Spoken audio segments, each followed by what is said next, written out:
Which of the following statements is are correct about cloud burst? అంటే మేఘ విస్ఫోటనకు సంబంధించి అంటే క్లౌడ్ బస్ట్కి సంబంధించిన సరైన స్టేట్మెంట్స్ ఏంటో మనం ఫైండ్ అవుట్ చేయాలి ఇక్కడ.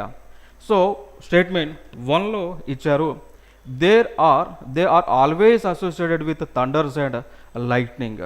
సో అది క్లౌడ్ బర్స్ట్ అనేటువంటిది ప్రతిసారి కూడా ఉరుముల మెరుపులతో కూడి వస్తుంది అని ఇచ్చారు. రైట్ రాంగ్ మనం ఫైండ్ అవుట్ చేయాలి.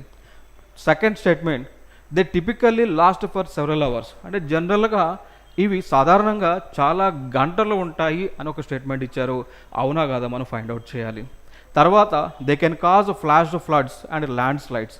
సో అవి ఫ్లాష్ ఫ్లడ్స్ లేదా ల్యాండ్ స్లైడ్స్ అంటే లైక్ ఆకస్మిక వరదలు లేదా కొండ చర్యలు విరిగిపడటము కారణమవుతుంది అని ఇచ్చారు. సో రైట్ స్టేట్మెంట్ అంటే మనం ఫైండ్ అవుట్ చేయాలి.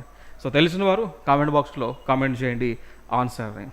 ఎస్, ఈ క్వశ్చన్కి answer C, 3 is the answer.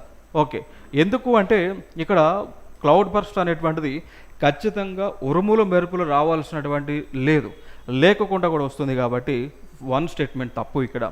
రెండవది, they typically last for several hours. జనరల్గా అవర్స్ ఉంటుందండి. సో ఆకస్మిక క్లౌడ్ బర్స్ట్ మేఘ విస్ఫోటనం అనేటువంటిది ఒక అరగంటలోనో గంటలోనో జరిగిపోతుంది. సో గంటల తరబడి అయితే ఉండదు కాబట్టి సెకండ్ స్టేట్మెంట్ తప్పని మనం చెప్పొచ్చు.